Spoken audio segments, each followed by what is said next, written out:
Hello everyone, welcome back to my channel. আজকে আমরা আলোচনা করতে বসেছি যে 1 সেপ্টেম্বর কীরকম মার্কেটে পরিস্থিতি থাকলে কীরকম কাজ করা যায় সেই ব্যাপারে।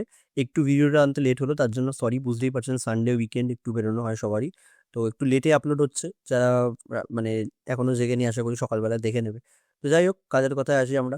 আগের দিন আমরা যে ডিসকাশন করেছিলাম সেই অনুযায়ী মার্কেট কিন্তু খুব একটা আমাদের লেভেল অনুযায়ী রেসপেক্ট করে কাজ করেনি। মানে আমাদের যে লেভেল ড্র করা ছিল সেসব লেভেলের কাছাকাছিও যায়নি, না ওপেনিং সেরকম হয়েছে, না মানে মুভমেন্ট সেরকম হয়েছে। শুধু একটাই ট্রেড আমরা এক্সিকিউট করতে পেরেছিলাম কোথায়, এই এরিয়াতে। আমাদের যখন মার্কেট এখানে ডে লো ব্রেক করে, ডে লো ব্রেক করার পরে এসএল হান্টিং এর যে বাই সাইডের যাদের এসএল আছে তাদেরকে কেটে মার্কেট বের করে দেয়, কারণ এখানে ডে লো ব্রেক করে গেছিল। আপনারা যদি ভালো করে ফলো করেন, এখানে ডে লো ব্রেক হয়েছিল। ডে লো ব্রেক হওয়ার পরে মার্কেট যখন রিভার্সাল শুরু করে, তখন আমি একটা রিভার্সাল ট্রেড নিই এখানে এসএল হান্টিং এর রুলে। আমি কিন্তু অপশনের রূপে দেখিয়েছিলাম যে এখানে কিন্তু প্রিমিয়াম জাম্প করার 80-র কাছাকাছি প্রিমিয়াম ছিল, আই গেস যতদূর মনে পড়ছে শুক্রবার। আমি আমাদের অপশন যে ব্যাচ শুরু হচ্ছে কয়েকদিন পরেই, এই 2 সেপ্টেম্বর থেকে, সেই গ্রুপে কিন্তু আমি পোস্ট করেছিলাম। তারা কিন্তু জানে এই ট্রেডটা যে আমি নেওয়া হয়েছিল, এবং এটা কিন্তু পিওরলি এসএল হান্টিং এর রুলে মানে নেওয়া, আর কিছুই মানে আর কোনো কিছু এখানে মাথায় রাখা হয়নি।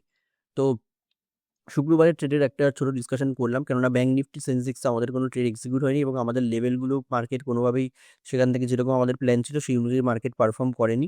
সেজন্য আমাদের খুব একটা ট্রেডের কোনো অপরচুনিটি আমি অ্যাটলিস্ট দেখতে পাচ্ছি না সেন্সেক্স বা ব্যাঙ্ক নিফটিতে আগের দিন পাইনি। তো এটা আমাদের বলার ছিল আগের দিনের ব্যাপারে। আজকে আমরা এবার চলে আসি কালকের ব্যাপারে প্ল্যান করতে। তো প্রথমে আমি দেখছি নিফটির ক্ষেত্রে যেই জোনে মার্কেট ক্লোজ দিয়েছে, এটা কিন্তু আমি আগের দিন ড্র করেছিলাম। পুরো আমার এই জোনটা পুরো সাপোর্ট জোন হিসেবে ড্র আছে। 24,400 থেকে 343 এই জায়গাটাতে আমি স্পেসিফিক্যালি যদি ওপেনিং পেয়ে যাই, আমি বাইং এরই প্ল্যান করবো, যদি মার্কেট ছোটোখাটো গ্যাপ আপ বা গ্যাপ ডাউন হয়। মানে যদি এরকম জায়গায় মানে ওপেন হয়, বা এরকম মোটামুটি এরকম জায়গায় ওপেনিং হয়, মানে 528 28 বলবো না, আমি বলে দিচ্ছি এক্সাক্ট লেভেলটা আপনাদের। এখানে 520 থেকে 24-এর মধ্যে যদি ওপেন হয়, তাহলে আমাদের মানে এক্সাক্ট ওরকম একটা লেভেল হয় না, মোটামুটি এই সুইংটার কাছাকাছি যদি ওপেন হয়, তাহলে আমার একটা এই রেজিস্ট্যান্স অব্দি 600 অব্দি যে রেজিস্ট্যান্স আছে সেখানে একটা ছোট মুভ আমি ক্যাপচার করতে পারি। প্রবলেম হচ্ছে মার্কেটের বিগত কিছুদিন ধরে শুরুতে মানে ওপেনিং হয়েই নয় এরকম একটা ক্যান্ডেল বানিয়ে দিচ্ছে ডাউন সাইড, নয় এরকম একটা ক্যান্ডেল বানিয়ে দিচ্ছে আপ সাইড। এবার এরকম ক্যান্ডেল বানানোর পরে খুব একটা ট্রেডের অপরচুনিটি থাকে না, কারণ প্রথমেই এসএল হান্টিং মানে আমরা তো এক্সিস্টিং পজিশন আছে তাদের পজিশনকে টার্গেট করে কাজ করি না। এবার প্রথমেই যদি এরকম একটা রেড ক্যান্ডেল বানিয়ে দেয়, রেড ক্যান্ডেল যদি এরকম বানিয়ে দেয়, তাহলে আগের দিন যারা বায়ার আছে তারা তো অলরেডি বেরিয়ে যাচ্ছে, আমি আর তাদেরকে কি টার্গেট করবো? আর যদি প্রথমেই এরকম একটা গ্রিন ক্যান্ডেল বেরোয় মানে মারে মার্কেট, তাহলে যারা যারা আগের দিন সেল করে গেছে তারা বেরিয়ে যাচ্ছে। তখন কি এসএল হান্টিং করতে গেলে আমাকে আবার এক্সিস্টিং চার্টে কিছু এসএল পজিশন ফাইন্ড আউট করতে হয়, সেখানে অনুযায়ী আমরা ট্রেড করি। তো রিটেলাররা তো প্রথমেই যদি এরকম যারা শর্ট করেছে তারা যদি হুড়মুড়ি এত প্রাইস বেড়ে যায়, সে কল অপশন শর্ট করে থাকুক বা পুট বাই করে থাকুক, তারা ধুম করে পালিয়ে যাচ্ছে। তো আমি রিটেলার এসএলটা টার্গেট করতে পারছি না। সেজন্য দেখবেন বিগত কিছুদিন ধরে ট্রেড কিন্তু এই যে প্রথম ক্যান্ডেল যদি এরকম ক্যান্ডেল বানায়, তাহলে কিন্তু ট্রেড করাটা একটু মুশকিল। যেমন এখানে ভালো ছিল অপরচুনিটি, অসুবিধা নেই।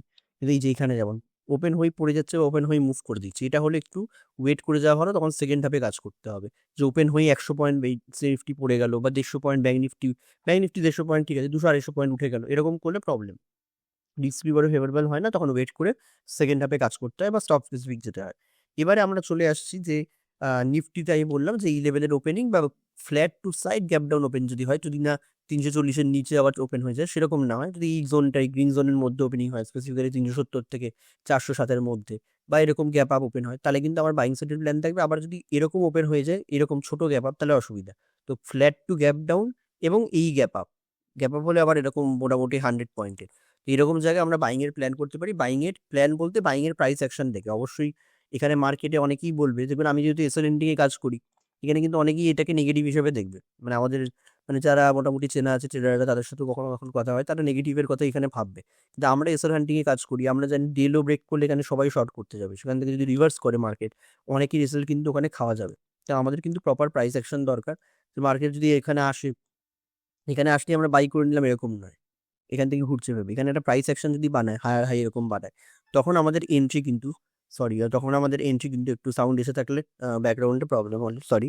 তো আমাদের এখানে কিন্তু একটা আমরা প্রাইস অ্যাকশন পেলে এখান থেকে এন্ট্রি এরকম বানাতে পারি, যে হায়ার হাই বা ডবল বটম বা এরকম কোনো সিচুয়েশন যদি বানায়।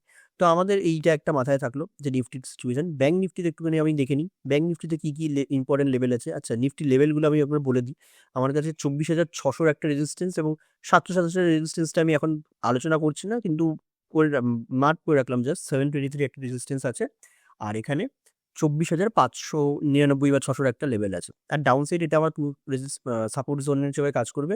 এবার মার্কেটে তো আজকাল হুড়মুড়িয়ে ওপেন হওয়ার সাথে সাথে এরকম ব্রেক হয়ে যাচ্ছে না, তো সেই ক্ষেত্রের জন্য আরেকটা আমি সাপোর্ট ড্র করে রেখেছি, সেটা হলো 218 লেভেলটা। এই দুটো লেভেলগুলো আমরা নিফটির জন্য ফলো করব। এবার আমরা চলে আসছি ব্যাংক নিফটি। তো ব্যাংক নিফটিতে আমাদের যে সিচুয়েশন দেখতে পাচ্ছি সেটাও কিন্তু নেগেটিভ সিনারিও মার্কেট বানিয়ে রেখেছে, কিন্তু আমাদের যেহেতু এসএল হান্টিং এর হিসেবে কাজ করবো, আমাদের নেগেটিভ কি সিনারিও আছে এখানে আমরা অত মানে সেটাকে ইম্পর্টেন্স না দিয়ে আমাদের নর্মাল যে সেট আপ সেই হিসাবে আমি যদি দেখি, সেই অনুযায়ী আমার 53,572 কাছে একটি লেভেল এবং 53,314 একটা সাপোর্ট লেভেল আমি দেখতে পাচ্ছি। আর এখানে 54,000 রাউন্ড লেভেল এবং 54,484 একটা লেভেল কিন্তু রেজিস্ট্যান্স হিসেবে আমি দেখতে পাচ্ছি। তো এই লেভেলের কাছে সিম্পল যদি আমি প্রাইস অ্যাকশন পাই তাহলে বাইং এর প্ল্যান, এই লেভেলের কাছে যদি প্রাইস অ্যাকশন পাই তাহলে আমার সেলিং এর প্ল্যান থাকবে। কিন্তু কথা হলো ওপেনিং এর ব্যাপার যেটা, সেটা একটু বলে দিই।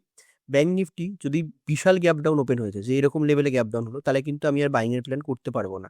কিন্তু ব্যাংক নিফটি ধরে নিন যদি ওপেনিং হয় ফ্ল্যাট বা এরকম জায়গাতে, এরকম জায়গায় ধরুন ওপেন হলো বা এরকম জায়গায় মানে মোটামুটি আমি একটা জোন দিয়ে দিচ্ছি এরকম, এরকম বলে বোঝা যাবে না, আমি একটা জোন বলছি। মোটামুটি এই এরিয়া থেকে এই এরিয়ার মধ্যে যদি ওপেনিং হয়, সেখান থেকে যদি মার্কেট একবার ব্রেকডাউন দিয়ে রিভার্সাল শুরু করে, সেখানে কিন্তু আমার বাইং প্ল্যান হতে পারে। মোটামুটি মোটামুটি 870 মানে 150 পয়েন্টস আপসাইড, আর নিচেও মোটামুটি এই লেভেলটা 100 পয়েন্টস নিচে 100 পয়েন্টস গ্যাপ ডাউন, বা মানে -100 বা প্লাস আমার এখানে চলে আসছে মোটামুটি 150 পয়েন্টস।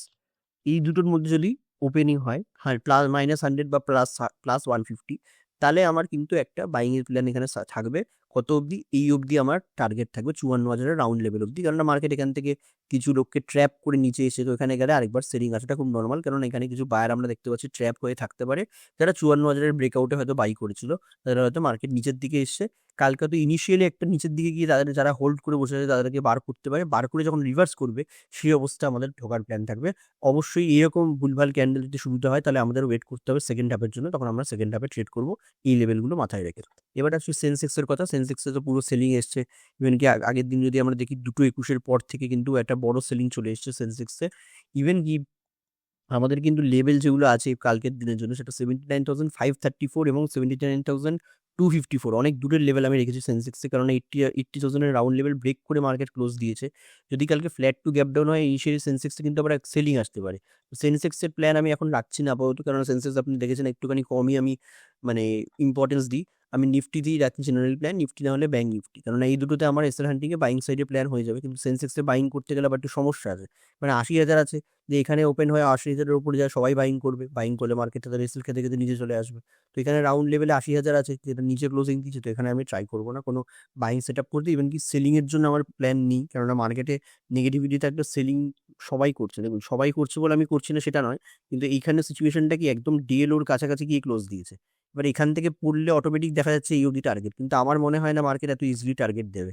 মার্কেট জেনারেলি এরকম হয়, এরকম ব্রেকডাউন দেয়, ব্রেকডাউন দিয়ে হুড়মুড়িয়ে উঠে যায়, উঠে গিয়ে তারপর পড়তে হলে পড়ে, এরকম টাইপের মার্কেট জেনারেলি মুভ দেয়। তো মার্কেটে এরকম আমি শর্ট করলাম এখান থেকে বসে, সোজা চলে আসলো, এটা খুবই কম এরকম টার্গেট পাওয়া যায়। ডেলি ক্যান্ডেল এরকম আপনি দেখতেও পারেন হয়তো, ডেলি ক্যান্ডেল হয়তো আপনি এরকম রেট দেখেও নিলেন, কিন্তু আলটিমেটলি ইন্টারডেতে কিন্তু এরকম হয়তো হয়নি, হয়তো নিচে এসছে ওখান থেকে একটু উঠে গেছে তারপর আবার নিচে এসছে, এরকম টাইপের সিচুয়েশন কিন্তু হয়। এই জন্য সেন্সেক্সে স্পেসিফিক্যালি আমি কোনো প্ল্যান রাখছি না। নিফটি আর ব্যাংক নিফটির প্ল্যান এটা হলো। একটু যদি ওপেন ইন্টারেস্ট ডেটা দেখি পরের সপ্তাহের নতুন ডেটা, সেখানে আমরা দেখতে পারি 24,500 এখানে কিন্তু কল রাইটিং সেন্সেক্সের নিফটির ক্ষেত্রে হয়েছে। ব্যাংক নিফটির ক্ষেত্রে কিন্তু রাউন্ড ফিগার 54,000-এর কাছে, এবং সেন্সেক্সের ক্ষেত্রে কিন্তু 80,000-এর এখানে কল রাইটাররা জমা হয়েছে এসে। এবার কথা হচ্ছে নিফটি যদি আমরা দেখি একবার মান্থলি এক্সপায়ারি সিচুয়েশন দেখি, যেমন 30 সেপ্টেম্বরে এখানে 24,500 এখানে কিন্তু কল পুট দুটোই রাইটিং হয়েছে, তার মানে এখানে কিন্তু অনেক লোক স্ট্র্যাডেল ক্রিয়েট করেছে। স্ট্র্যাডেল ক্রিয়েট করলে আমরা কিন্তু অপশন প্রিমিয়াম দিয়ে একটু জোন ডিটেক্ট করি। অবশ্যই এটা একটা ছোট ভিডিওয়ে বলা যায় না, আমি এটা অবশ্যই আপনাদের যারা ভিডিও দেখছে স্টুডেন্টরা, তাদের ক্লাসে তো আমি ডিসকাস করেই থাকি, তারা জানবেন। তো এখানে কিন্তু একটা স্ট্র্যাডেল অনেকে দেখতে পাচ্ছি মান্থলি এক্সপায়ারিতে করে রেখেছে, সেক্ষেত্রে কিন্তু দু সাইডের কিছু জোনের মধ্যে মার্কেটে একটা মানে জোন খুঁজে বার করে সেলাররা কিন্তু ওই জোনটাকে প্রোটেক্ট করার চেষ্টা করে। তো ডাউন সাইডে একটা জোন, অপরের সাইডে একটা জোন। তো মার্কেটে সেই জোনগুলো যদি আমরা জানতে পারি, আমরা সাইডওয়েজ মার্কেট থেকেও কিন্তু কিছু প্রফিট করতে পারি। সেটা কিন্তু অপশন সেলিং এর থ্রুতে করতে হয়। তো এখানে আমরা দেখি 24/5 মান্থলি এক্সপায়ারিতে কিন্তু স্ট্র্যাডেল অনেকে বানিয়ে রেখেছে, সেজন্য কিন্তু পজিশনে অ্যাড হয়েছে, দুটোই আমরা দেখতে পাচ্ছি। কিন্তু আবার 2nd সেপ্টেম্বরে যদি আমরা চলে আসি, সেখানে কিন্তু দেখা যাচ্ছে শুধু স্ট্র্যাডেল না, 2nd সেপ্টেম্বরের সেলিং ডের দিকেই মার্কেটে মানে মানে মোটামুটি অপশন রাইটারদের জোন দেখা যাচ্ছে। আর যদি আমি এখানে ওপেন ইন্টারেস্টে যাই বা আমি আপনাদের দেখাচ্ছি অ্যানালিসিসে গিয়ে, এফআইআই ডেটাতে যদি যাই আমরা, এখানেও কিন্তু এফআইআইদের দেখা যাচ্ছে তারা কিন্তু ইন্ডেক্স অপশানে কল কিন্তু শর্ট করেছেন এবং পুট বাই করে রেখেছেন। আর প্রোরা কি দেখা যাচ্ছে, প্রোরা করেছে মানে নর্মালি যেটা ইন্ডেক্স অপশান, তারা কিন্তু কল অপশান সেল করেছেন এবং পুট বাই করেছেন। ক্লায়েন্টরা গিয়ে বুলিশ আছে, মানে ক্লায়েন্টরা কিন্তু এখানে বোঝা যাচ্ছে ক্লায়েন্টরা কিন্তু এখানে অপশান বাই করে একদম ফুল জোশে আছে।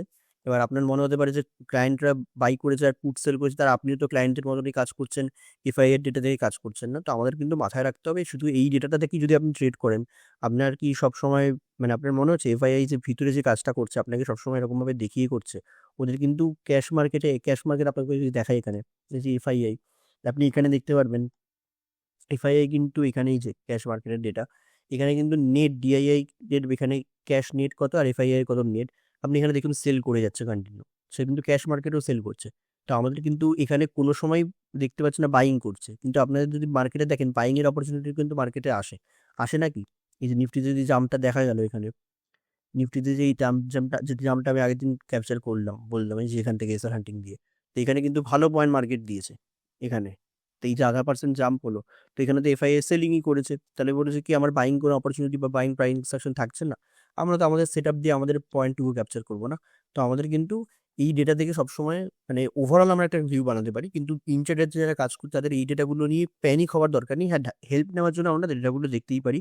যেমন এখানে এফআইএস শর্ট বেড়েছে আরো দেখা যাচ্ছে। এবার এখানে আমরা অনেক ডেটা কিন্তু এখানে আমরা দেখতে পাচ্ছি, যেমন এখানে ইন্ডেক্স অপশনে কিন্তু এফআইআর এর শর্ট আছে, সেগুলো আমরা দেখতে পাচ্ছি ঠিকই, কিন্তু আমার কিন্তু ইন্টারেস্টে তবু সেলিং এর প্ল্যান এই মোমেন্টে নেই। হ্যাঁ, কালকের দিনটা যদি আমি নেগেটিভ হয়, ফিউচার মানে পরের দিনগুলো আমি দেখতে পারবো যে আবার আমি হয়তো ভিউ চেঞ্জ করতে পারি, কিন্তু কালকের দিনের জন্য কিন্তু আমার নেগেটিভ সাইডে সেলিং প্ল্যান নেই মানে মার্কেট নিচে গেল আমি তখনও বাই করে যাচ্ছি এটা না। মার্কেট নিচে গিয়ে আমার জোন থেকে এখান থেকে রিভার্সাল বানালো, তখন আমি বাইং এর প্ল্যান করবো। তো আমার প্ল্যানটা বাইং এর, আমার প্ল্যান বাইং মানে এটাই নয় যে মার্কেট আমরা উপর দিকে যাবে বলে প্রেডিক্ট করছি। তো দুটোর মধ্যে একটু সাইড ডিফারেন্স আছে। তো যাই হোক, আপনারা আশা করি বুঝেছেন আর বড় করছি না ভিডিওটি ভালো লাগলে লাইক কমেন্ট সাবস্ক্রাইব শেয়ার করবেন। এবং এর বাইরে আপনারা যখন ট্রেড নেবেন নিজের কিন্তু লজিক মেনটেন করে ট্রেড নেবেন, রিস্ক ম্যানেজ করে ট্রেড নেবেন, এটা কিন্তু বারবার আমি বলি সবাইকে। এবং নতুন পার্টিসিপেন্টের চেষ্টা করবেন অপশন থেকে দূরে রাখতে। অ্যানালিসিস দেখছেন, মার্কেট ফলো করুন, কোনো অসুবিধা নেই। প্র্যাকটিস করে প্রপার লার্নিং নিয়ে তারপর অপশনে হাত দেবেন, তার আগে নয়। তো আশা করি ভিডিওটি ভালো লেগেছে। ভালো লাগলে লাইক কমেন্ট সাবস্ক্রাইব আর যা যা হয় করে দেবেন। Thank you.